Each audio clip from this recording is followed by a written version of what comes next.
Muhammad Ali, the white trunks, Laura Foley, the challenger.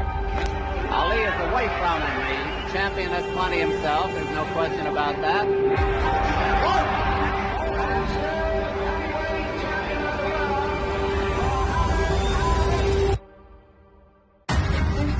Мұхаммед Али, өткен 100 жылдықтың ғасыр спортшысы атанған даңқты боксшы.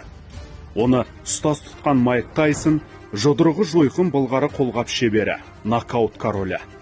Екеуі де ислам дінін қабылдап, сәждеге жығылды. Бірақ араб мәдениетін қабылдаған жоқ, өздерінің ұлттық болмыстарын сақтап қалды. Ешкімді діни көзқарасына, ұстанымына бола айыптамады.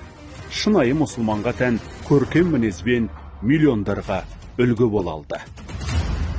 Жалпы мұсылман болу өзіңнің ұлтыңнан алыстап, өзге мәдениеттің қалыбын кию деген сөз емес. Дін адамның түр сипатына, киіміне, кәсібіне, мансабына, салт дәстүріне өзгеріс әкелуді мақсат тұтпайды.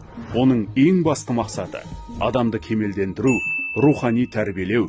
Демек, шынайы мұсылманның ең бірінші міндеті сөзімен де, ісімен де өзгеге залал келтірмеу.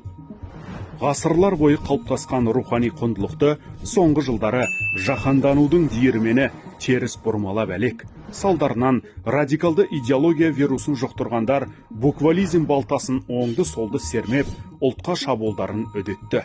Жалаңбас жалаң аяқ тобыр қоғамды айыптайды, дәстүрді мансұқтайды. Дастарханнан тұрарда ас қайтармайды, бейіт басына барып қол жаймайды. Ойы жұтаңның сөзі сұйық, әдептен жұрдайдың санасы селдір, аузы бейпіл болады. Сондықтан бағытынан оңай адасады, айналасын өзі қамалған қара түнекке тартады. Ұлтынан жеріп, тарихи тамырына балта шабады. Соңғы сатыда қылмысқа барады. Жалпы айтқанда діннің сыртқы кейпін ғана қабылдаған надандықтың ғұмыры қысқа. Елімізде заң терроризмді насихаттағандарды тайрандатып қоймайды. Білегіне кісеннен білезік салынып абақтыға аттанады. Адам рухани ұрынбау үшін діни ақпаратты сенімді ресурстардан алғаны абзал. Шата қарбауына түспеу үшін ресми теологтар мен имамдарға жүгінген дұрыс. Бұл буквализм дертіне шалдығып, бүлік тудырудың алдын алатын бірден бір жол.